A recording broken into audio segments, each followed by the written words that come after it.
संभल में मंदिर मिला है, मंदिर के अंदर मूर्तियां मिली, मंदिर के पास कुआं मिला है और कुएं में भी 3 मूर्तियां मिली हैं। बस इसीलिए पूरे देश में संभल की ही चर्चा हो रही है। नमस्कार, मैं हूं ज्ञानेंद्र तिवारी और आप देख रहे हैं विस्तार न्यूज पर आपका अपना शो सीधे मुद्दे की बात। सीधे मुद्दे की बात में हर दिन आपको देश, मध्य प्रदेश और छत्तीसगढ़ की वो तमाम जरूरी खबरें दिखाता हूं जो आपको देखना, जानना, समझना जरूरी है।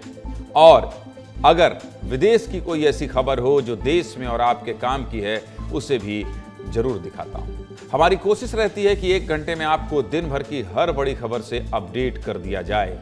और सबसे पहले क्या बताता हूं कि अगले 1 घंटे में कौन कौन सी वो खबर है जो आज मैं दिखाऊंगा, उसकी एक लिस्ट बताता हूं। तो देश, मध्य प्रदेश और छत्तीसगढ़ की वो जरूरी खबरें जो मैं आज आपको बताने वाला हूं, आप जान लीजिए। सबसे पहले बात आज संभल की ही करूंगा, जिसके बारे में पूरे देश में बात हो रही है, होना भी चाहिए। 46 साल बाद मंदिर मिला है संभल में। कितने साल बाद? 46 साल बाद। 46 साल से मंदिर बंद पड़ा था। 14 दिसंबर को मिला और 2 दिन में ही मंदिर में पूजा पाठ शुरू हो गई। आज का अपडेट ये है कि मंदिर के पास खुदाई हुई और खुदाई में भी 3 मूर्तियां मिली। विस्तार से एक एक तस्वीर दिखाएंगे और जो राजनीति हो रही है वो भी सुनाएंगे। दूसरी खबर में आपको प्रियंका गांधी का फिलिस्तीन वाला बैग दिखाएंगे। आज संसद में प्रियंका गांधी फिलिस्तीन के सपोर्ट वाला बैग लेकर पहुंची तो हंगामा हो गया। क्यों हंगामा हुआ और बैग से नेताओं को क्या फर्क पड़ा है, ये जानना है तो जुड़े रहिएगा। संसद तक बात पहुंच गई है, इसलिए आपको दिखाना जरूरी है। तीसरी खबर में बात करेंगे मध्य प्रदेश में कांग्रेस के प्रदर्शन। मध्य प्रदेश में विधानसभा का शीतकालीन सत्र शुरू हो गया है, लेकिन पहले ही दिन कांग्रेस पार्टी ट्रैक्टर लेकर के विधानसभा को घेरने पहुंची थी। एक एक तस्वीर दिखाएंगे कौन कौन नेता थे। कमलनाथ से लेकर छोटे बड़े सभी नेता थे, इसलिए इस खबर को देखना आपके लिए जरूरी है। चौथी खबर में बात करेंगे इंदौर की। जानते हैं इंदौर में बहुत बड़ी चोरी हुई। एक घर में महंगी बिल्ली रखी गई थी। बिल्ली की देखभाल के लिए भी एक शख्स रखा गया था, लेकिन अब बिल्ली का केयरटेकर ही 1.5 करोड़ रुपया लेकर फरार हो गया। 5वीं खबर में बात छत्तीसगढ़ की करेंगे। गृह मंत्री अमित शाह 3 दिन के छत्तीसगढ़ दौरे पर हैं। नक्सलियों के खात्मे को लेकर रोड मैप तैयार कर रहे हैं। आज तो गृह मंत्री अमित शाह खुद नक्सलियों के गढ़ में पहुंचे और सिर्फ पहुंचे ही नहीं, भारत माता की जय के नारे भी लगवाए। ये बदलते छत्तीसगढ़ की तस्वीर है। जवानों का जोश हाई करने वाली खबर है और नक्सलियों के हौसले पस्त करने वाली तस्वीर है। इसलिए जुड़े रहिएगा। अमित शाह के 3 दिन के छत्तीसगढ़ के दौरे के मायने भी आपको बताऊंगा। छठी खबर में बात करेंगे छत्तीसगढ़ में राइस मिलर्स की हड़ताल खत्म हो गई। जहां भी राइस से जुड़ी खबर आ जाए वो आपका अपना चैनल जरूर दिखाएगा। क्यों? क्योंकि धान का कटोरा कहा जाता है छत्तीसगढ़ को। राइस मिलर्स की हड़ताल से जुड़ी हर अपडेट आप विस्तार न्यूज में देख रहे हैं, इसलिए हड़ताल खत्म हो गई है और किसानों के लिए राहत भरी खबर है, ये भी आपको बताएंगे। 7वीं खबर में आपको एक बेबस माँ की कहानी बताएंगे। माँ रो रो कर कह रही है, मुझसे पहले मेरे बेटे की मौत हो जाए। माँ ने बेटे को जंजीर में बांध रखा है। क्या है पूरी कहानी, विस्तार से बताएंगे, जुड़े रहिएगा। और 8वीं खबर में, माफ कीजिएगा, 8वीं खबर में बात करेंगे अंधविश्वास की। कैसे अंधविश्वास जान ले रहा है। मत पड़िए किसी भी अंधविश्वास के चक्कर में, फिर कह रहा हूं, जान चली जा रही है। किसकी जान गई है और क्या इस गलती से बचा जा सकता था, ये भी दिखाऊंगा, बने रहिएगा। और आखिर में आपको एक रिसर्च भी दिखाऊंगा, लेकिन अभी शुरुआत कर लेते हैं 8 से 9 सीधे मुद्दे की बात की। और पहली खबर क्या है ये बता देते हैं आपको। संभल का सच सामने आने लगा है। पुलिस वाले ये देख रहे हैं आप, एक तरफ शंकर जी की मूर्ति दिखाई दे रही है और दूसरी तरफ पूजा अर्चना दिखाई दे रही है। ये हनुमान जी की मूर्ति है जो हनुमान जी में मिट्टी लगी हुई थी, अब साफ सुथरा हो गई है, वस्त्र धारण कर लिए हैं और पूजा पाठ शुरू हो गया है। यूपी के संभल में 46 साल बाद मंदिर मिला, 46 साल बाद, और इस मंदिर की चर्चा पूरे देश में हो रही है। इसीलिए आज मैं भी विस्तार से बात करूंगा, आपके अपने चैनल में हर एक तस्वीर दिखाऊंगा। 14 दिसंबर को संभल के डीएम राजेंद्र पेंसिया और एसपी कृष्ण बिश्नोई अपनी टीम के साथ बिजली चोरी पकड़ने संभल के खग्गू सराय मोहल्ले में गए थे। संभल में हिंसा के बाद पता चला कि लोग खूब बिजली चोरी कर रहे हैं।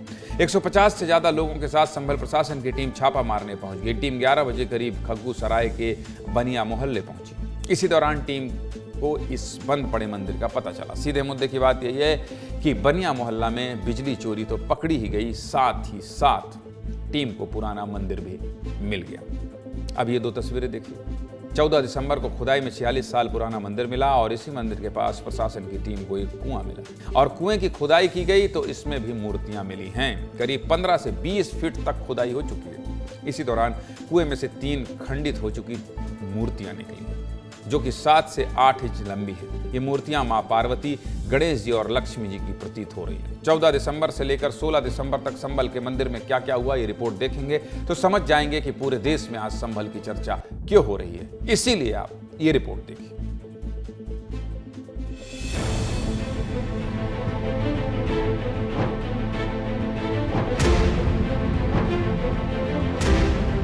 जिस समाज का मंदिर है उनको हम सौंपेंगे और वो अपने मंदिर को शुरू कराएं। कीड़े मकोड़े घास फूस सब चीजें हो गई थी, तो आज प्रशासन ने इसको खुलवाया है।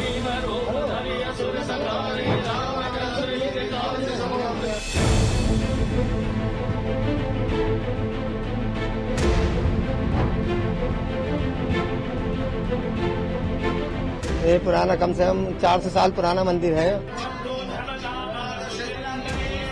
पहले तो अन्य मूर्तियों की और पूरे मंदिर प्रांगण की अपने साफ सफाई की गई है और उसके बाद यहाँ पे आरती का कार्य करा गया। गणेश भगवान, हनुमान जी एवं शिव शंकर भगवान की आरती की गई है।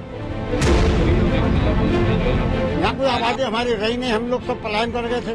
मुझे बहुत अच्छा लग रहा है, बहुत अच्छा लग रहा है।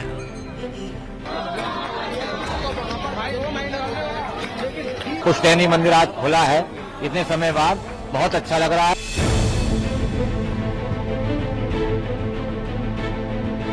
माँ पार्वती जी की जिनका सिर टूटा हुआ है वो मूर्ति मिली और उसके बाद भगवान गणेश की और माँ लक्ष्मी जी की, ये 3 मूर्तियां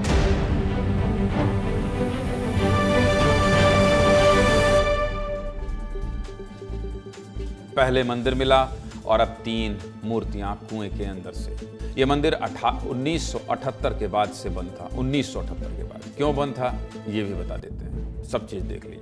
रिपोर्ट्स के मुताबिक साल 1978 में संभल में सबसे बड़ा दंगा हुआ था। 2 समुदायों के बीच हुई हिंसा में करीब 184 लोगों की जान चली गई थी।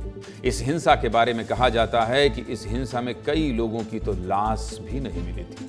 इसी मजहबी हिंसा के बाद माना जाता है कि हिंदू परिवार संभल छोड़कर पलायन कर गए और इस पलायन का असर क्या हुआ जानते हैं? आजादी से पहले जिस संभल में हिंदू आबादी 45% थी वो अब 15 से 20% पर ही सिमट गई। आजादी से पहले मुस्लिम आबादी 55% थी जो अब बढ़कर 80 से 85% पर पहुंच गई। दंगा के बाद हिंदू पलायन कर गए, इलाका मुस्लिम बाहुल्य हो गया। मंदिर पर भी कब्जा कर मकान में मिला लिया गया।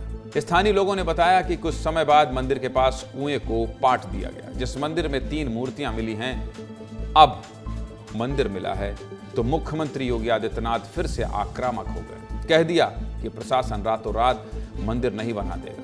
अब खुदाई हुई है और बाबा ने पिछली सरकारों पर सवाल उठाए हैं तो जवाब खुद कौन दे रहा है? अखिलेश यादव ने दिया है। संभल पर सीएम योगी और अखिलेश यादव कैसे वार पलटवार कर रहे हैं, पहले सुनिए, इसके बाद आगे बात करें। सुनिए। 46 वर्ष पहले जिस मंदिर को बंद कर दिया गया वो मंदिर फिर से सामने सबके सामने आ गया। क्या उस संभल में इतना प्राचीन मंदिर क्या रातों रात प्रशासन ने बना दिया? इस तरह की ड्राइव कहीं आप उत्तर प्रदेश में कर दो, देश में कर दो, तो बहुत सी चीजें आपको मिल जाएंगी। सूर्य को, चांद को और सत्य को बहुत देर तक छुपा कोई नहीं सकता। देखिए, कोई सच नहीं दबा सकता। जो सच है वो सच रहेगा। तो बाबरनामा भी कहता है कि हर मंदिर को तोड़ करके एक ढांचा करता है। इतिहास के पन्नों में कुछ खराब चीजें नहीं खोजना चाहते। हम लोग नए रास्ते खोजने वाले लोग। भविष्य में क्या बदलाव चाहते हैं वो इतिहास में हमेशा रहता है। हमारा पुराण भी इस बात को कहता है कि भगवान विष्णु, श्री हरि विष्णु का 10वां अवतार संभल में ही होगा, उसी संभल में होगा।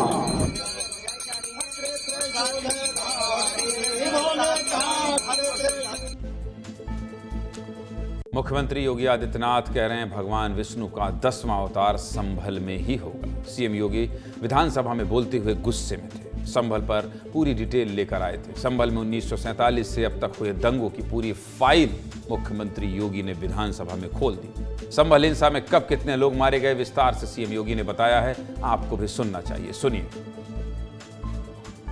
ये संभल में दंगों का जो इतिहास है 1947 से ही प्रारंभ होता है। 1978 में 184 हिंदुओं को सामूहिक रूप से जला दिया गया था। 1947 से लेकर के अब तक 209 हिंदुओं की निर्मम हत्या वहां हुई है संभल के अंदर। महोदय, जो आज घड़ियाली आंसू बहा रहे हैं, ये लोग कभी भी उन निर्दोष हिंदुओं के बारे में कभी दो शब्द नहीं कहे। 1947 से अब तक दंगों में 209 लोगों की हत्या हुई है। इसी को लेकर सीएम योगी ने विपक्ष पर सवाल उठाए हैं कि घड़ियाली आंसू बहाने वाले इन हत्याओं पर क्यों नहीं बोलते। सीधे मुद्दे की बात क्या है? सीधे मुद्दे की बात यही है कि संभल पर राजनीति जारी है। जो भी अपडेट होगा, बात बढ़ती जा रही है, इसलिए आपको विस्तार न्यूज दिखाता रहेगा, बताता रहेगा। आज तक, अभी तक जो अपडेट था वो मैंने आपको बता दिया। फिलहाल आगे बढ़ने का समय आ गया है और अगली खबर क्या है ये बताने का वक्त आ गया। अगली खबर क्या है ये आपको बता देता हूं। कहां की खबर है? दिल्ली की खबर है। किससे जुड़ी हुई है? देख लीजिए। प्रियंका के फिलिस्तीन वाले बैग पर हंगामा हो गया है। ये देखिए, ये जो बैग प्रियंका गांधी लेकर पहुंची थी, इसको लेकर बवाल शुरू हो गया। बड़ी वजह है भाई, बवाल की वजह जो है बड़ी है। बड़े बड़े लोग कर रहे हैं, निसंदेह बड़ी होगी। संसद के शीतकालीन सत्र में बवालों की तस्वीर खूब दिखाई है मैंने आपको, लेकिन आज बात करूंगा तस्वीर पर मचे हंगामे की। और किस तस्वीर पर हंगामा मचा है शुरू में ही दिखा दिया हूं, चलिए अब खबर भी जान लीजिए। प्रियंका गांधी फिलिस्तीन के सपोर्ट वाला बैग लेकर संसद पहुंच गई। फिर क्या था, बैग पर ही हंगामा शुरू हो गया। प्रियंका के हैंडबैग पर शांति और प्रतीक सफेद कबूतर और तरबूज भी बना था। इसे फिलिस्तीनी एकजुटता का प्रतीक माना जाता है। लोकसभा में जाने से पहले प्रियंका गांधी ने एंट्रेंस पर ही अपने बैग के साथ पोज दिया और यह तस्वीर ली। देखते ही देखते थोड़ी ही देर में प्रियंका गांधी के बैग पर राजनीति शुरू हो गई। बीजेपी ने इसे प्रियंका गांधी का वोट बैंक वाला स्टंट कह दिया है, तो प्रियंका गांधी ने भी कह दिया है, मेरा मन है मैं तय करूंगी। समझ गए आप ये रिपोर्ट क्यों दिखा रहा हूं? पहले रिपोर्ट देखिए, फिर आगे बात करेंगे। देखिए,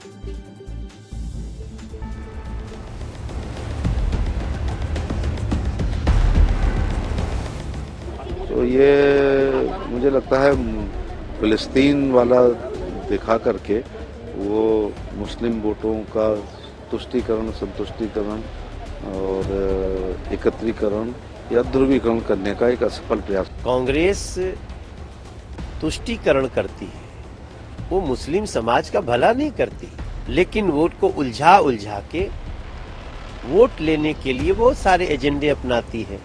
जब से गांधी परिवार, नेहरू जी के समय से प्रियंका वाड्रा तक, जब से गांधी परिवार के सदस्य राजनीति कर रहे हैं, वो अपने कंधे पर तुष्टीकरण के बैग को ही लटका कर चल रहे हैं। I don't subscribe to that. I will wear what I want. I don't subscribe to that. I will wear what I want. BJP Priyanka Gandhi पर सवाल उठा रही है। भारत का रुख फिलिस्तीन के पक्ष में रहा है। प्रियंका गांधी ने संसद में फिलिस्तीन वाला बैग लाया तो हंगामा हो गया। ऐसा पहली बार नहीं हुआ कि प्रियंका गांधी ने फिलिस्तीन का समर्थन किया है। वो पहले भी फिलिस्तीन के समर्थक में पोस्ट करती रही हैं। गाजा में हो रही मौतों को लेकर प्रियंका गांधी लगातार इजराइल पर सवाल उठाती रही हैं। समझ गए आप पूरा बैकग्राउंड? इतना ही नहीं, वायनाड चुनाव में भी प्रियंका गांधी ने जोर शोर से फिलिस्तीन का मुद्दा उठाया। हाल ही में भारत में आए फिलिस्तीन के राजदूत अबू जाजर ने भी प्रियंका गांधी से मुलाकात की थी। फिलिस्तीन राजदूत ने प्रियंका गांधी को वायनाड लोकसभा चुनाव में जीत की बधाई दी थी। लेकिन राजनीति में हर तस्वीर के मायने होते हैं। प्रियंका और राहुल आजकल बीजेपी के बजाय विपक्ष को खत्म करने की रणनीति पर ज्यादा काम कर रहे हैं। दरअसल कांग्रेस को कमजोर करने के पीछे क्षेत्रीय दलों की अहम भूमिका रही है। लोकसभा चुनाव में मुस्लिम वोटर्स ने कांग्रेस को जमकर समर्थन दिया है। सीधे मुद्दे की बात क्या है? सीधे मुद्दे की बात यही है कि प्रियंका गांधी और राहुल गांधी अपने पुराने कोर वोटर्स को एकजुट करने में जुटे हुए हैं। तस्वीर पर चर्चा है, लेकिन इसी बीच प्रियंका गांधी का एक और बयान चर्चा में। लंबे समय से मांग हो रही थी कि प्रियंका गांधी फिलिस्तीन पर बोलती है, गाजा को लेकर बोलती है, लेकिन बांग्लादेश पर क्यों नहीं बोलती है। अब संसद में प्रियंका गांधी ने बांग्लादेश का भी मुद्दा उठाया है, सुनिए। संक्षिप्त में बोल देती हूँ। पहला मुद्दा ये है कि बांग्लादेश में जो अल्पसंख्यकों के साथ, जो हिंदुओं और ईसाइयों के साथ अत्याचार हो रहा है, उसके खिलाफ इस सरकार को आवाज उठानी चाहिए। बांग्लादेश की सरकार के साथ बातचीत करनी चाहिए और पूरा समर्थन देना चाहिए जिनको पीड़ा हो रही है उनके साथ। फ्रांसिस जी हेडक्वार्टर्स में से आज सेना के हेडक्वार्टर्स में से वो तस्वीर उतारी गई है जिसमें पाकिस्तान की सेना, विस्तार से हर तस्वीर दिखा दिया, बांग्लादेश पर बयान भी सुना दिया। अब आगे बढ़ने का समय है, आगे बढ़ते हैं और अगली खबर कौन सी है ये आपको दिखा देते हैं। तो चलिए आगे बढ़ा जाए और अब देश के बाद मध्य प्रदेश का रुख किया जाए। मध्य प्रदेश में पहली खबर कौन? मध्य प्रदेश में कांग्रेस का बड़ा प्रदर्शन हुआ है आज, और बड़ा दिखने में भी था, शक्ति प्रदर्शन में भी था, बड़े बड़े नेता भी पहुंचे थे और विधानसभा सत्र का पहला दिन भी था। मध्य प्रदेश विधानसभा के शीतकालीन सत्र की शुरुआत हो गई है। शुरुआत हंगामेदार ही रही है, लेकिन विधानसभा के अंदर से ज्यादा हंगामा विधानसभा के बाहर हुआ है। कांग्रेस पार्टी ट्रैक्टर लेकर विधानसभा को घेरने पहुंची थी, तो वहीं सरकार भी पूरी तैयारी के साथ विपक्ष का जवाब देने के लिए पहुंची थी। क्या क्या हुआ है आज विधानसभा में, सब कुछ आपको विस्तार से बता देता हूं। मध्य प्रदेश विधानसभा की तस्वीर दिखा देता हूं। सबसे पहले बात विधानसभा के अंदर की करते हैं। शीतकालीन सत्र की शुरुआत के साथ ही सबसे पहले मध्य प्रदेश के 3 नए विधायकों में से 2 ने विधायक पद की शपथ ली। शपथ ग्रहण के बाद दिवंगत नेताओं को श्रद्धांजलि दी गई और अब बारी थी प्रश्नकाल की, लेकिन प्रश्नकाल में 2 ही सवाल हो पाए, जिसके बाद सदन के अंदर कांग्रेस ने हंगामा करते हुए सदन से वॉकआउट कर दिया, यानी सभी लोग बाहर चले गए। कहां से? विधानसभा से। कांग्रेस खाद्य और रोजगार के मुद्दों पर हंगामा कर रही थी। फिलहाल सदन की कार्रवाई को मंगलवार यानी कल तक के लिए स्थगित कर दिया है। विधानसभा सत्र के पहले दिन सदन से ज्यादा हंगामा सड़क पर रहा। कांग्रेस ने प्रदेश में खाद्य संकट को लेकर प्रदर्शन किया। कांग्रेस के विधायक खाद्य की खाली बोरियां लेकर विधानसभा पहुंचे थे। खाली बोरियों के साथ जमकर प्रदर्शन हुआ। मुद्दा केवल खाद्य तक ही सीमित नहीं था, मुद्दा और आगे बढ़ा। कांग्रेस ने विधानसभा सत्र का पहले दिन कांग्रेस ने किसानों को समर्पित रखा। कांग्रेस के कुछ विधायक नेता प्रतिपक्ष उमंग सिंगार के नेतृत्व में ट्रैक्टर लेकर विधानसभा जा रहे थे। ट्रैक्टर से विधानसभा जा रहे कांग्रेस विधायकों को पुलिस ने शिवाजी नगर चौराहे के पास ही रोक लिया, लेकिन विधायक यही नहीं रुके। कांग्रेस विधायक पुलिस की बैरिकेडिंग तोड़कर पैदल ही विधानसभा पहुंचे। सबसे पहले ये जान लीजिए कि विधानसभा का घेराव करके जवाब दो, हिसाब दो का प्रदर्शन कर रही कांग्रेस किन सवालों का जवाब मांग रही थी, ये आपको देखना चाहिए। देखिए, कांग्रेस का सबसे प्रमुख सवाल था कि मध्य प्रदेश में जातिगत जनगणना कब होगी। इसके अलावा किसानों को धान का 3100 रुपए और गेहूं का 2700 रुपए न्यूनतम समर्थन मूल्य कब मिलेगा। लाडली बहनों को महीने के 3000 रुपए कब मिलेंगे। युवाओं को 10 लाख रोजगार कब दिए जाएंगे। संकल्प पत्र के वादे कब पूरे होंगे। और सबसे आखिरी सवाल कि कर्ज, क्राइम और करप्शन पर लगाम कब लगेगी। बहुत दिनों बाद भोपाल की सड़कों पर कांग्रेस का ऐसा प्रदर्शन देखने को मिला, जिसमें कांग्रेस के बड़े दिग्गज नेता एक साथ देखने को मिले। मध्य प्रदेश कांग्रेस के प्रदेश अध्यक्ष जीतू पटवारी भी सड़कों पर थे, तो जीतू पटवारी के साथ अलका लांबा भी सड़क पर थी। समझ गए आप। कांग्रेस के मंच पर एमपी के पूर्व मुख्यमंत्री कमलनाथ भी मौजूद थे। प्रदर्शन में वरिष्ठ नेताओं की मौजूदगी से कार्यकर्ताओं का जोश हाई था। कमलनाथ ने कार्यकर्ताओं का जोश बढ़ाते हुए कहा, अपना टाइम आएगा, अपना टाइम आएगा। विधानसभा घेरने जा रहे विधायकों का नेतृत्व खुद नेता प्रतिपक्ष उमंग सिंघार ने किया। कमलनाथ और उमंग सिंघार का पूरे प्रदर्शन पर क्या कहना था, सुनिए, फिर आगे बात करेंगे। आप सब याद रखिएगा कि हमारा कर्तव्य है, दायित्व है कि हम इस राजनीतिक परिवर्तन को पहचाने और उसके अनुसार हम अपना कार्य करें। मुझे पूरा विश्वास है अपने कांग्रेस साथियों पर कि आप निराश नहीं होंगे, कमर ठाने रखिएगा, अपना समय भी आएगा। आज भी हमने आपकी खाद की बात करी। हमने बोला विधानसभा अध्यक्ष जी को कि भाई आप तत्काल खाद की व्यवस्था कराएं किसानों को, लेकिन अध्यक्ष जी ने कहा कि इस पर चर्चा होगी। हम चर्चा नहीं चाहते, किसानों को खाद चाहते, ये हमारी मांग है।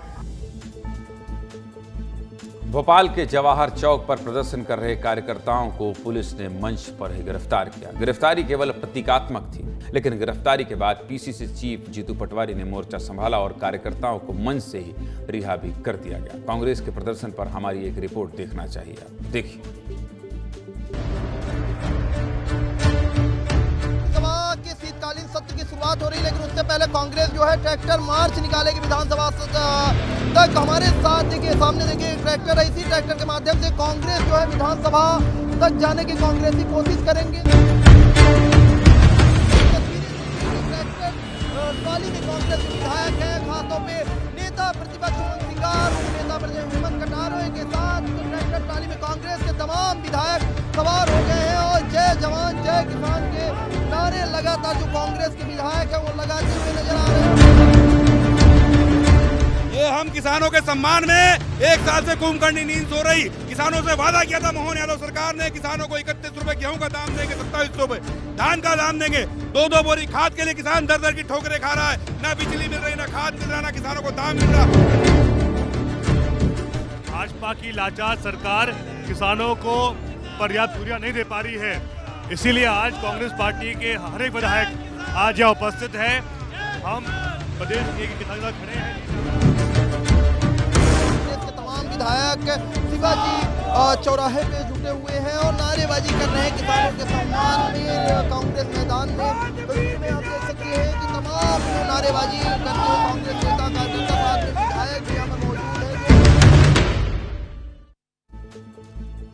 कांग्रेस के प्रदर्शन पर बीजेपी की तरफ से भी पलटवार आया है। मंत्री तुलसी सिलावट ने कांग्रेस पर गुटबाजी का आरोप लगाया, तो वहीं विधायक रामेश्वर शर्मा ने भी कांग्रेस पर हमला बोला है। क्या कह रहे हैं मध्य प्रदेश के 2 बड़े बीजेपी नेता इस प्रदर्शन पर, ये भी सुनिए।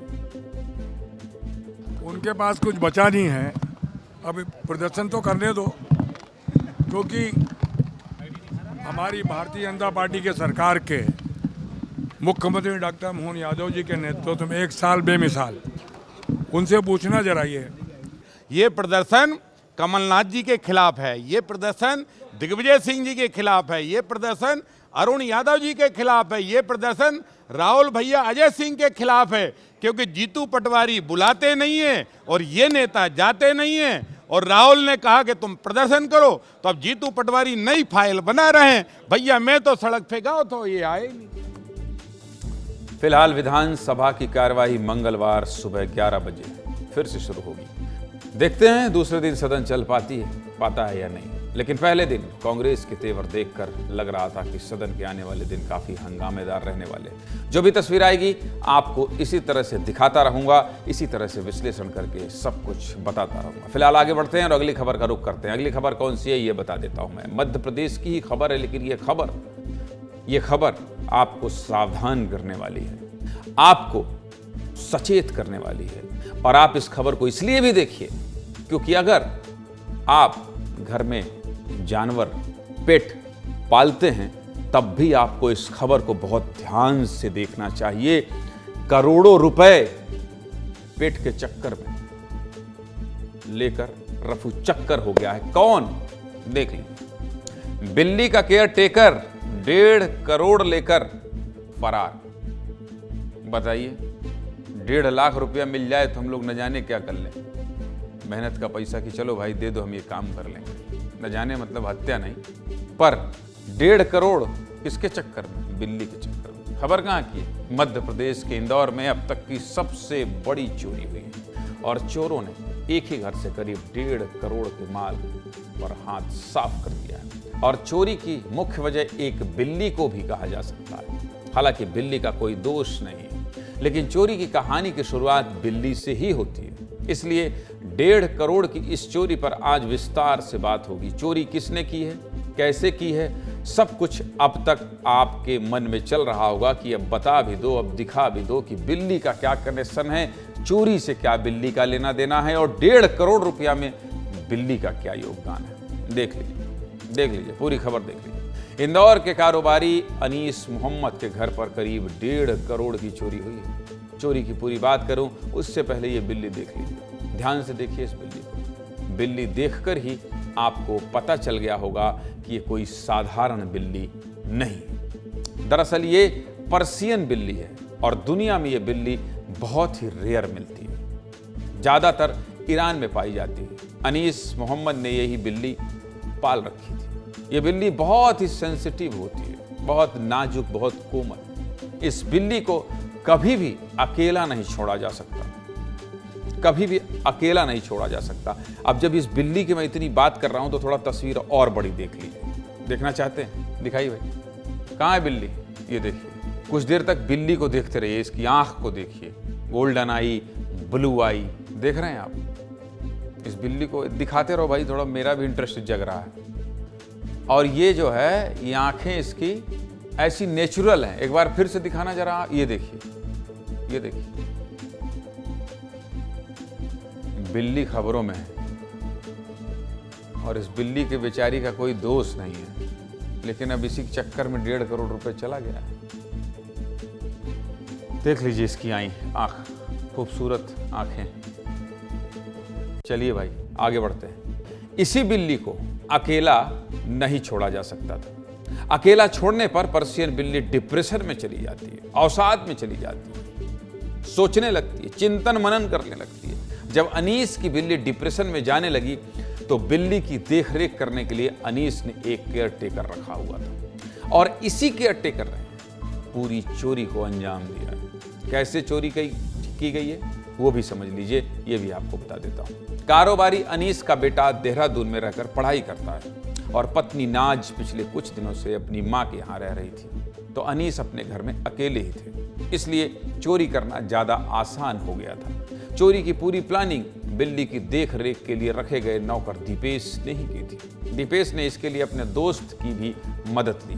नौकर दीपेश ने पहले लगातार कई दिनों तक अनीस को खाने में नशीली दवाएं मिलाकर दी, सोचिए आप, जिसके बाद अनीस ज़्यादा सोने लगे थे। चोरी की वारदात को अंजाम देने से पहले नौकर दीपेश ने अनीस को नशीली दवाओं का हैवी डोज कॉफ़ी में मिलाकर दिया था, जिसके बाद अनीस करीब 24 घंटे तक सोते रहे। 24 घंटे तक सोते रहे, नींद ही नहीं खुली। चोरी की पूरी घटना सीसीटीवी कैमरे में कैद हुई। सीसीटीवी में साफ देखा जा सकता है कि दीपेश ने घर में चोरी करने से पहले अपने दोस्त के साथ मिलकर शराब भी पी थी। तस्वीर में दोनों शराब पीते नजर आ रहे हैं। दीपेश चोरी से पहले भी इसलिए भी निश्चिंत था क्योंकि उसे पता था कि नशीली दवा का असर अगले कई घंटों तक रहने वाला है। इसीलिए मैं आपसे कह रहा हूँ, सावधान करने वाली खबर है। शराब पीने के बाद दोनों ने मिलकर घर के कीमती सामान को बैग में इकट्ठा किया। दोनों ने घर से करीब 75 लाख के जेवर, जिसमें सोने की चैन, सोने के बिस्किट, सोने और चांदी के सिक्के, 19 लाख रुपए नगद और 10 लाख रुपए की घड़ियां। तस्वीरों में आपको ब्रांडेड घड़ियां दिख रही हैं, खाली बॉक्स दिख रहे हैं ना घड़ियों, लग्जरी ज्वेलरी के खाली बॉक्स नजर आ रहे हों। ये वही बॉक्स हैं जिसकी ज्वेलरी और सामान लेकर नौकर दीपेश फरार हो गया। इतना ही नहीं, आरोपी दीपेश को यह भी पता था कि पूरे घर में सीसीटीवी कैमरे लगे, इसलिए उसने फुटेज डिलीट करने के बाद डीवीआर बाल्टी में डाल दी। लेकिन घर में एक कैमरा ऐसा भी था जिसमें कि डीवीआर का कनेक्शन था ही नहीं। उसी कैमरे में पूरी घटना कैद हो गई। चोरी वाले घर से हमारे सहयोगी पुनीत विजयवर्गीय की ये रिपोर्ट इंदौर से आई है, आपको देखना चाहिए। पहले रिपोर्ट देख लीजिए, फिर आगे बात करता हूं।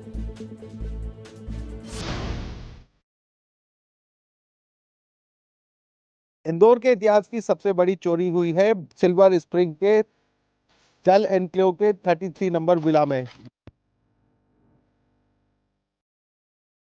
वो हॉल है जो सीसीटीवी फुटेज में नजर आ रहा है, जहाँ पे जो उनका नौकर था वो और उसका साथी घूमता नजर आ रहा है। वारदात को अंजाम दिया सबसे पहले यह नौकर तोड़ा, क्योंकि यह पासवर्ड प्रोटेक्टेड इलेक्ट्रॉनिक लॉकर है, तो वो उनसे नहीं खुला। तो इन हथियारों की मदद से, हथौड़ी और पेचकस की मदद से इसका पूरा गेट तोड़ दिया।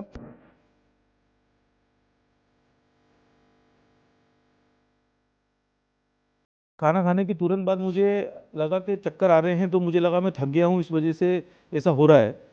फिर मैंने उसको बोला कि मुझे कुछ और खाने को दो, तो उसने मुझे पिस्ता दिए खाने को, मैंने पिस्ता खाया। उसके बाद में फिर मुझे याद नहीं कि मैं ऊपर अपने रूम में कैसे आया। फिर मुझे इतना सा याद आ रहा है कि मैंने उसको बोला कि यार मेरे पैरों में दर्द हो रहा है, तो मालिश कर दे। तो उसने फिगारो ऑयल से मुझे ऑयल लगाकर मालिश किया और फिर मैं सो गया। उसके बाद मुझे अस्पताल में ही होश आया। ज्वेलरी थी, इसके अलावा मेरे पास जैसे कई सारी मेरी घड़ियाँ थी, जैसे ये राडो की वॉचेस का डब्बा है, तो ऐसी सारी मैंने परचेज की हुई घड़ियाँ थी। इथियोस वॉच सेंटर से, राडो वॉच सेंटर या फिर पंजाब ज्वेलर्स पे भी राडो वॉच मिलती है, सारी बिल की खरीदी हुई घड़ियाँ थी।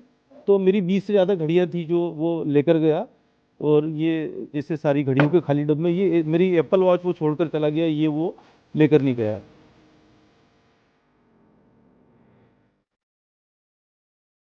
गोल्डन आई ब्लू आई। सीसीटीवी देखने के बाद पुलिस ने यह भी खुलासा किया कि चोरी के बाद नौकर दीपेश थापा ने कारोबारी अनीस को मारने की भी प्लानिंग की थी। बताइए, लेकिन उसके दोस्त ने उसे रोक दिया। दरअसल सीसीटीवी फुटेज में आवाज रिकॉर्ड होती थी। आवाज सुनकर पता चलता है कि दीपेश अपने दोस्त से अनीस को मारने के लिए कह रहा है, लेकिन उसके दोस्त ने कहा अपना काम हो गया है, किसी की जान लेने की जरूरत नहीं है। इसके बाद दोनों वहां से निकल जाते हैं। पूरी बातचीत नेपाली में हुई है। इस पूरे मामले पर पुलिस का क्या कहना है ये तो आपको सुनाऊंगा, लेकिन पहले आपको कुछ बताऊंगा। पहले पुलिस को सुनिए, फिर बताऊंगा। सुनिए। 1 तारीख को ही इन्होंने दीपेश नाम के एक नेपाली व्यक्ति को केयर टेकिंग के लिए, घर में खाने बनाने के लिए एक एजेंसी से हायर किया था। इस व्यक्ति ने इन्हें नशीला पदार्थ देकर बेहोश कर दिया और उसके बाद इनके घर में जो सामान रखा हुआ था, सोना चांदी और नकदी जो रखी हुई थी और इनकी जो थार गाड़ी थी, उसको लेकर ये चंपत हो गया था। बाद में इसने गाड़ी छोड़ दी थी। गाड़ी हमने जब्त कर ली है और जो चीज़ें हैं उसके बारे में जानकारी कलेक्ट की जा रही। सीसीटीवी फुटेज को भी कलेक्ट किया जा रहा है। देख लिया आपने चोरी की वारदात की ये खबर। सीधे मुद्दे की बात क्या है? सीधे मुद्दे की बात यही है कि अगर घर में नौकर रख रहे हैं तो ठीक से जांच पड़ताल कर लीजिए भाई, उसके बाद ही रखिए। कानून के हिसाब से नौकर का पुलिस वेरिफिकेशन भी कराइए। आपकी सुरक्षा आपकी अपनी जिम्मेदारी भी है। और हाँ, आप भरोसा कितना करते हैं आज सोचिएगा जरूर। इस खबर को देखने के बाद एक बार सोचिएगा जरूर कि आपके घर में आपका कर्मचारी कौन है, कितने सालों से रह रहा है, किस तरह का आप उस पर भरोसा करते हैं। पिछली कौन सी घटना है जिसमें आपको शक हुआ था? छुट्टी जाता है तो कितने दिन बाद आता है? जब आप घर में नहीं होते हैं तो उसकी नजर कहां कहां होती है? इसके अलावा यह भी ध्यान रखिएगा कि घर में कितने नौकर हैं। इसके अलावा घर में कैमरे नहीं है तो इसका भी ध्यान रखिएगा कि आपसे बात व्यवहार उसका ठीक तो है। सब चीज पर नजर बनाए रखिएगा।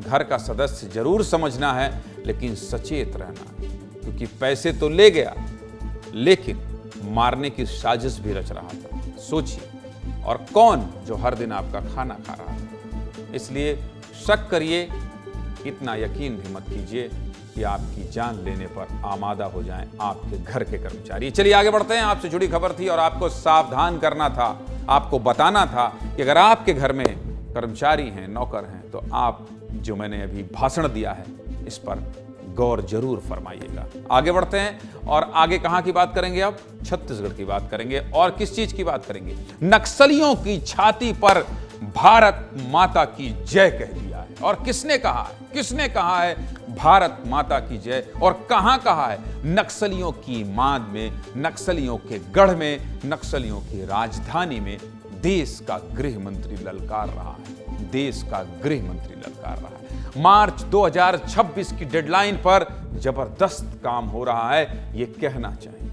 ये डंके के चोट पर कहना चाहिए कि नक्सलवाद के खात्मे की गारंटी पर शानदार काम हो रहा है। ऑपरेशन पाताल लोक नक्सलियों के लिए काल बन गया है, काल बन गया है। क्योंकि जिस जगह पर कभी नक्सलियों के आतंक का बोलबाला था, जहां कभी लाल सलाम गूंजा करता था, वहां आज वंदे मातरम गूंज रहा है। भारत माता के जयकारे लगाए जा रहे हैं। केंद्रीय गृह मंत्री अमित शाह ने आज बीजापुर जिले के गुंडम गांव का दौरा किया। ये गांव और ये इलाका कभी नक्सलियों की राजधानी माना जाता था। यहां जाने से पहले सुरक्षा बल हो या आम आदमी हिम्मत जुटाता था। देश में नक्सलियों का सबसे मजबूत गढ़ था ये इलाका। गुंडामुसी टेकलगुड़ा इलाके में मौजूद है, जहां साल 2021 में 22 जवानों की शहादत हुई थी।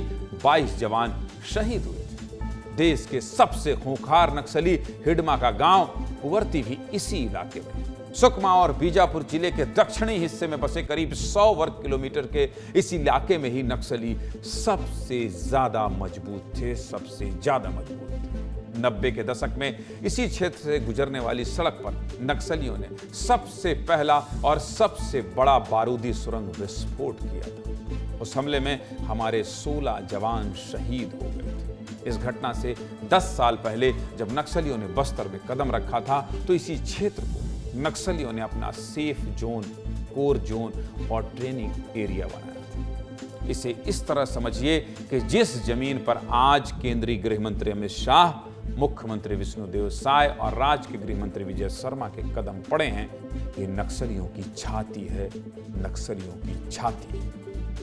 केंद्रीय गृह मंत्री अमित शाह ने नक्सलियों की छाती पर कदम रखा है और छाती पर कदम रखकर गांव वालों के साथ कहा है, भारत माता की जय, भारत माता की जय। सुनिए। बोलो भारत माता की, दंतेश्वरी माई की, बोलो भारत माता की, दंतेश्वरी माई की, बोलो भारत माता की, दंतेश्वरी माई की, बोलो भारत माता की, दंतेश्वरी माई की। तस्वीरों को देख लीजिए तस्वीरों को, दिखाइए भाई। केंद्रीय गृह मंत्री अमित शाह ने गुंडम गांव में करीब आधे घंटे का समय बिताया है, गांव वालों से बातचीत की। गृह मंत्री अमित शाह ने महुआ पेड़ के नीचे चौपाल लगाई और गांव वालों से नक्सलवाद से दूर होकर मुख्य धारा में शामिल होने की अपील की। गांव वालों ने एक साथ भारत माता के जयकारे लगाए हैं। गृह मंत्री अमित शाह ने गांव के स्कूल का भी निरीक्षण किया और स्कूली बच्चों के साथ बातचीत कर उन्हें प्रेरित भी किया। गुंडा में अमित शाह ने सुरक्षा बलों के कैंप का भी दौरा किया। यहां जवानों की बहादुरी और योगदान की जमकर सराहना की, खूब तारीफ की और गांव वालों को सुरक्षा बलों के साथ सहयोग करने के लिए भी प्रेरित किया। सुरक्षा के नजरिए से गृह मंत्री अमित शाह का यह दौरा अहम है, बहुत अहम है।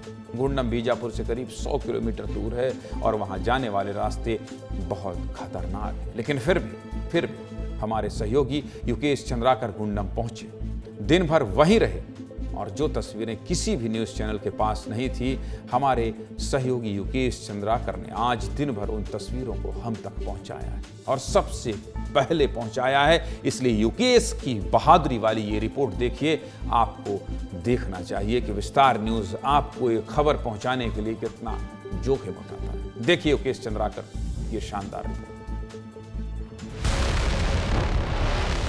बोलो भारत माता की, दंतेश्वरी माई की।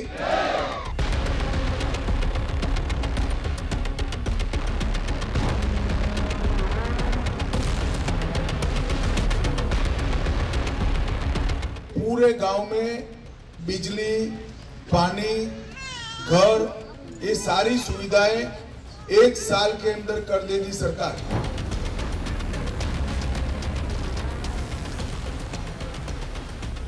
एक कैंप आने से पहले यहाँ पर जो नक्सलवादी है वो किसी ऑफिसर को आने ही नहीं देते थे, बैंक अकाउंट खोलने ही। गांव में मतलब इस वित्तीय वर्ष में पूरा सुविधाओं का उपलब्ध करवाएंगे, ऐसे करके उन्होंने बताया है। बोलो भारत माता की, दंतेश्वरी माई की।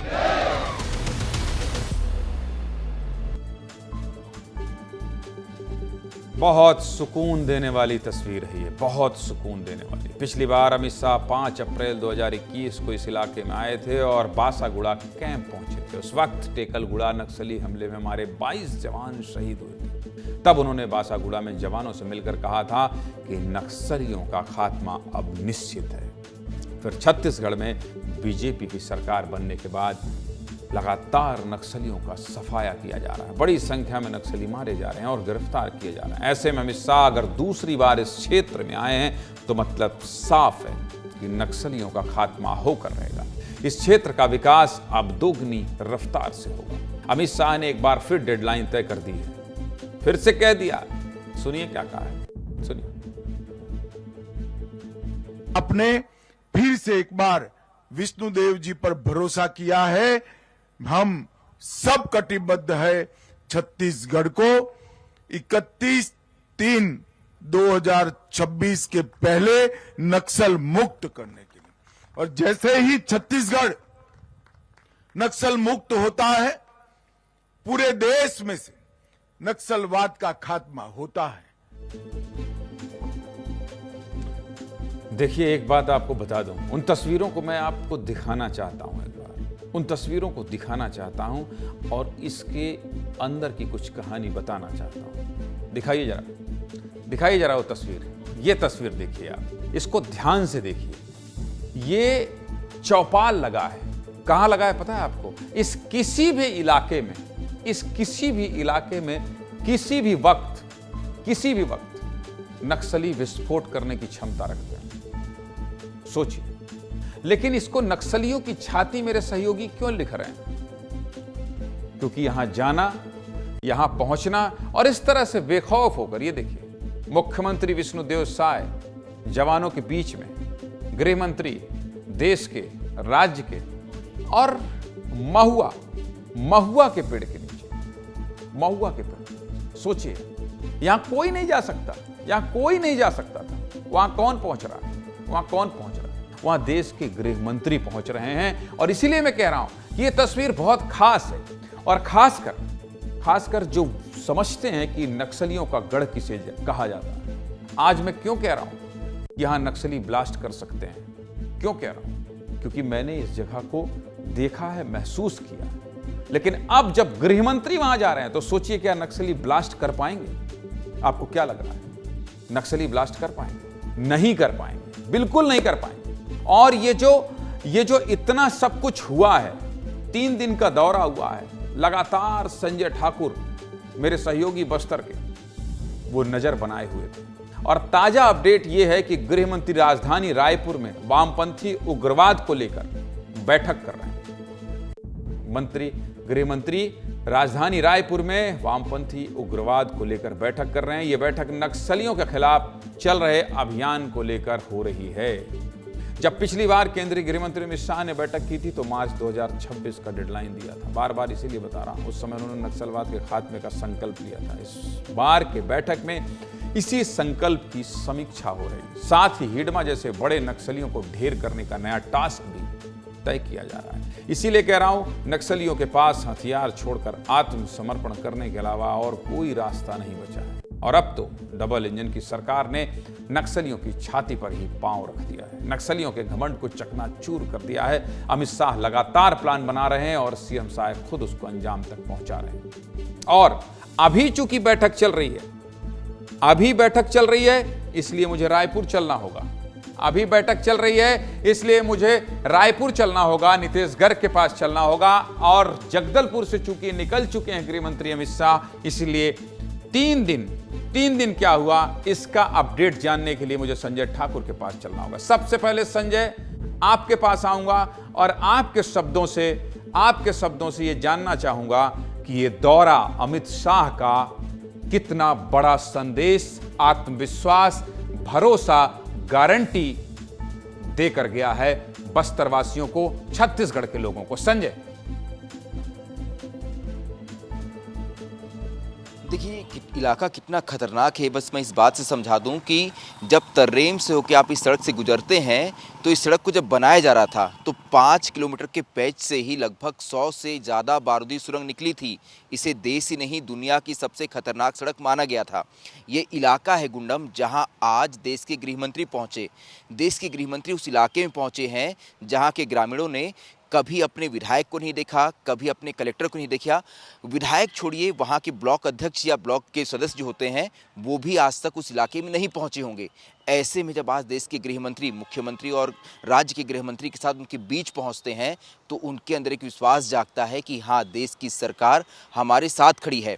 उन इलाकों में बड़ी ही मुश्किल से जिन्होंने कैंप खोला है, उन जवानों में विश्वास जागता है कि देश के गृहमंत्री हमारे साथ खड़े हैं, यानी देश की सरकार हमारे साथ खड़ी है। तो कहीं ना कहीं इस लड़ाई में उनका मोराल तो बढ़ता है। सबसे खास बात यह है कि अमित शाह का ये पूरा 2 दिन का जो कार्यक्रम था बस्तर में, उसमें एक बात जो बहुत साफ तौर पर निकल के आई, अमित शाह उन पीड़ितों से मिले जो नक्सली हिंसा के चलते दिव्यांग हुए थे अमित शाह शहीद जवानों के परिजनों से मिले, साथ ही अमित शाह उन जवानों से मिले जो एंटी नक्सल ऑपरेशन में जिन्होंने बहुत अच्छा परफॉर्म किया था। यानी अमित शाह ने उन तीनों पक्षों से मुलाकात की जो कहीं ना कहीं नक्सलवाद से सीधे दो हाथ कर रहे हैं। ऐसे में अमित शाह ने एक संदेश साफ किया है कि हर वो व्यक्ति जो नक्सलवाद के खिलाफ, ये जो आप बता रहे हैं, जो आपने पक्ष और पहलू समझाया संजय, और इतने विस्तार से समझाया, इसके लिए आपका बहुत धन्यवाद। आप बने रहिएगा। लेकिन नीतीश कहाँ? ये विस्तार न्यूज है। आप वहां से रिपोर्ट पहुंचा रहे हैं, जो 3 दिन क्या हुआ उस पर बात कर रहे हैं। लेकिन नीतीश मेरे सहयोगी कहां खड़े हैं, जो अब होने वाला है? नीतीश जरा आप मुझे बहुत गंभीरता से ये बताइए, जो संजय भरोसा जगदलपुर से दे रहे हैं, वही भरोसा क्या यहां के अफसरों की आंखों में आप देख पा रहे हैं नीतीश? बिल्कुल। देखिए संपादक जी, जब आप ये मुझसे सवाल पूछ रहे हैं तब ठीक 2 घंटे 30 मिनट हो चुके हैं इस बैठक को, और मैं थोड़ी सी इस बैठक की तस्वीर दिखाऊंगा आपको। ये भारत सरकार की सुरक्षा समीक्षा बैठक चल रही है, और ये आप देखिए तमाम जो लोग आए हुए हैं। अभी ये बाहर का माहौल मैं दिखा रहा हूँ। ये लगातार 2.5 घंटे से ये तमाम जो सुरक्षा बल के जवान हैं सभी लोग खड़े हुए हैं, और दूसरी तरफ आप देखिए तमाम विभागों के जो हैं, दिखाइए दुर्गेश उधर, सभी जो हैं अधिकारी कर्मचारी सभी लोग खड़े हुए हैं। और यही नज़ारा कमोबेश बाहर का भी है, जहाँ 2.5 घंटे से लगातार जो गृह मंत्री जिस कार में रवाना होंगे वो कार है, और लगातार जो जितने भी उनके सुरक्षा कर्मी हैं वो मुस्तैद खड़े। हर कोई 2.5 घंटे से इंतजार कर रहा है कि कब गृह मंत्री निकलेंगे। लेकिन अंदर क्या चल रहा है ये भी बहुत महत्वपूर्ण है, और 2.5 घंटे से यही चीजें चल रही थी जिन पर संजय बात कर रहे थे कि सोचिए उस गांव में गृह मंत्री पहुंचते जहां के लोग पंच सरपंच से मिलने के लिए तरस गए, तो ऐसे कितने गांव होंगे, उनमें ये चीज कैसे सुनिश्चित की जाए, इसके लिए 2.5 घंटे की बैठक चल रही है। और अंदर कौन है? गृह मंत्री, मुख्यमंत्री। बहुत धन्यवाद संजय आपका, और बहुत धन्यवाद नीतीश आपका। और ये विस्तार न्यूज है संजय और नीतीश, और मुझे बहुत फक्र है आप जैसे साथियों पर कि आप जो है एक बस्तर से अपडेट बता रहे हैं कि यहाँ से रवाना हुए तो क्या भाव है, और एक एक्सक्लूसिव तस्वीर उस होटल के अंदर की दिखा रहा है जहाँ गृह मंत्री बैठकर चर्चा कर रहे हैं। बहुत धन्यवाद आप दोनों साथियों का। आगे बढ़ते हैं, और अगली खबर क्या है? अगली खबर क्या है देख लीजिए। राइस मिलरों की हड़ताल खत्म हो गई है, और राइस मिलरों को लेकर पिछले 2-3 दिनों में बहुत बात हो रही थी। किसानों के लिए खुशखबरी आई है, और यह खुशखबरी आपको बताना जरूरी है। राइस मिलरों की हड़ताल खत्म होने की खबर आपको बताना जरूरी है। अब धान खरीदी केंद्रों से धान का उठाव होगा। किसानों को लाइन लगाकर इंतजार नहीं करना पड़ेगा। बहुत बड़ी खुशखबरी है, किसानों के हित की खबर है, इसलिए पूरा मामला आप विस्तार से जान लीजिए। चलिए बता देता हूं। छत्तीसगढ़ के लगभग 3000 से ज्यादा राइस मिलर्स हड़ताल कर रहे थे, जिसके बाद धान खरीदी को लेकर एक नई परेशानी खड़ी हो गई थी। राइस मिलरों की हड़ताल से ज्यादातर राइस मिल्स बंद हो गई थी, और कई धान खरीदी केंद्रों से धान का उठाव प्रभावित हो गया था। इस वजह से धान खरीदी केंद्रों पर धान बहुत ज्यादा मात्रा में इकट्ठा हो रहा था, जिसके चलते बाकी के बचे हुए किसानों के धान खरीदी में समस्या आ रही थी, क्योंकि अब तक खरीदे गए धान का उठाव नहीं होगा।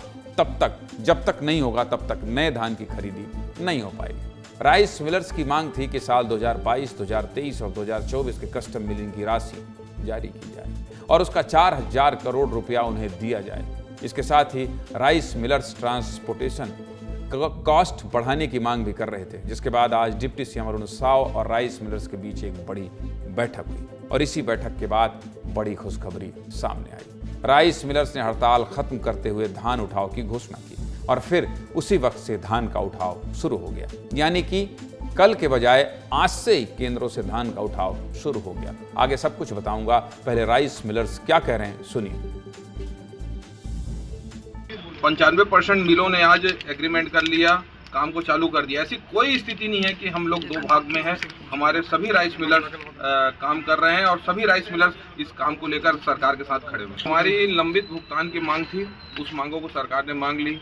हमारे चावल जमा की बहुत सी बातें हैं जिसको सरकार के सामने हम रखी थी, और सभी मांगों को हमारे सरकार ने 100% मानने का निर्णय लिया। सभी के साथ आज बैठक, सुबह से बैठक प्रारंभ हुई, और सभी ने सरकार के सामने विभिन्न विषयों में चर्चा हुई, और सरकार ने सभी विषयों में गंभीरतापूर्वक विचार करते हुए मिलरों की बात सुनकर उसमें जल्द से जल्द निर्णय करने का आश्वासन दिया और सभी मिलर इस विषय से बहुत खुश थे और सभी ने आज डीओ कटाना चालू कर दिया है और धान उठाना भी आज चालू कर दिया है। छत्तीसगढ़ सरकार की पहल रंग लाई है। अब फिर से पूरे छत्तीसगढ़ में पहले की तरह धान की खरीदी होगी। धान खरीदी का मुद्दा आज विधानसभा में खूब गूंजा। छत्तीसगढ़ में विधानसभा का शीतकालीन सत्र शुरू हो गया है और पहले ही दिन धान खरीदी को लेकर खूब हंगामा हुआ। विपक्ष के नेताओं ने धान खरीदी को लेकर सरकार को घेरने की कोशिश की और कई बड़े आरोप लगाए। पूर्व सीएम भूपेश बघेल ने शून्यकाल में धान खरीदी में अव्यवस्था को लेकर बात की, जिसके बाद कैबिनेट मंत्री दयाल दास बघेल ने धान खरीदी को लेकर पलटवार किया। दोनों नेताओं ने क्या कहा, ये भी सुनिए। खरीदी अधिकांश जगहों में बंद होने के कगार में है। बहुत सारी जगहों में तो बंद हो चुका है, कई जिलों में बंद हो चुका है। अब अधिकांश जगहों में भी धान खरीदी बंद हो जाएगा। वहाँ बोर्ड चस्पा कर दिया गया। अब आज से हमारे यहाँ सांतरा में 9 तारीख से ही बोर्ड लगा दिया गया कि धान खरीदी बंद। अब 9 तारीख से लेकर आज हो गया 16 तारीख, 7 दिन हो गया। सरकार उस सोसाइटी में कोई व्यवस्था नहीं की है। विपक्ष का आरोप है, विपक्ष तो आरोप लगाएगा ही, उनका काम है आरोप लगाना। धान खरीदी केंद्र में धान का खरीदी चल रहा है और धान खरीदी बंद हो गया है, ऐसा कहीं पे शिकायत नहीं आया है। और धान का उठाव भी हो रहा है, संग्रहण केंद्र धान जा रहा है और हमारा खरीदी धान खरीदी चल रहा है। जनता के मुद्दों पर, किसानों के मुद्दों पर पक्ष और विपक्ष अपने अपने तर्क, अपने अपने दलील देता रहता है, लेकिन धान खरीदी के मुद्दे पर राजनीति नहीं होनी चाहिए भाई साहब। इस धान खरीदी के चलते किसानों को बढ़िया मुनाफा मिल रहा है। छत्तीसगढ़ के किसान धान खरीदी को त्योहार की तरह मनाते मैं बार बार कहता हूं। इसलिए राइस मिलर्स की हड़ताल खत्म होना बहुत बड़ी खुशखबरी है किसानों के लिए। यह खबर छत्तीसगढ़ के अन्नदाता से जुड़ी हुई थी, इसलिए आपको सब कुछ बता दिया। लेकिन अंदर की खबर बताने के लिए और आपको सुनने के लिए मुझे कहां जाना होगा? मुझे जाना पड़ेगा मेरे सहयोगी मृगेंद्र पांडे के पास। मृगेंद्र, बहुत लंबे समय बाद आप जुड़ रहे हैं, अंदर की खबर लेकर आए हैं। जल्दी से बता दीजिए कि आखिर पर्दे के पीछे चल क्या रहा था? देखिए, पर्दे के पीछे यही चल रहा था कि राइस मिलर्स, क्योंकि 2 फाड़ में हैं, कुछ राइस मिलर्स कांग्रेस को समर्थन करते हैं, कुछ राइस मिलर्स बीजेपी को। तो कांग्रेस को समर्थन करने वाले जो राइस मिलर्स थे, उन लोगों ने पूरा धान उठाने का काम पूरी तरीके से बंद कर दिया था, जिससे बड़े पैमाने पर करीब 70% सोसाइटियों में धान का उठाव बंद हो गया था। सरकार का बहुत अहम प्रयास रहा। उप मुख्यमंत्री अरुण साव लगातार पूरे दिन, क्योंकि मुख्यमंत्री विष्णुदेव साय आज केंद्रीय गृह मंत्री अमित शाह के साथ थे, उनके साथ कई बैठकें थी, तो अरुण साव ने मोर्चा संभाला और शाम तक फैसला करवाने में सफल रहे कि हर खरीदी केंद्र से धान का उठाव होगा। सबसे बड़ी दिक्कत ये आ रही थी कि किसान जो टोकन लिए थे, मिल में उनके धान नहीं जाने से सोसाइटियां भर गई थी और वो किसान अपना धान नहीं बेच पा रहे थे। अब कल से उनका धान सुचारू रूप से बेचा जाएगा, जो कुल मिलाकर किसानों के लिए एक अच्छी खबर है। जी, अंदर की खबर क्या है? बहुत धन्यवाद आपका, बहुत धन्यवाद आपका मृगेंद्र पांडे। और एक लाइन की खबर आप बता देते हैं, उसी से मुझे लगता है कि आधे घंटे बोल जाऊं। बहुत बहुत धन्यवाद। अंदर की खबर क्या बताई मृगेंद्र पांडे ने? अंदर की खबर ये बताई कि जो राइस मिलर्स थे वो अलग अलग राजनीतिक दलों को सपोर्ट करते हैं। ऐसे में जो कांग्रेस के समर्थन वाले राइस मिलर्स थे वो खुलकर विरोध जताने लगे थे और उन्होंने कहा कि हम धान का उठाव नहीं करेंगे। लेकिन जो बीजेपी के सपोर्ट वाले राइस मिलर्स हैं, उन्होंने कहा नहीं भैया, कुछ मांगे सरकार मान रही है, आगे भी मान लेगी, ये नुकसान करेंगे तो सरकार सरकार होती है। अंदर की खबर यही थी। सीधे मुद्दे की बात यह है कि 8:50 हो गया और मुझे जाना होगा।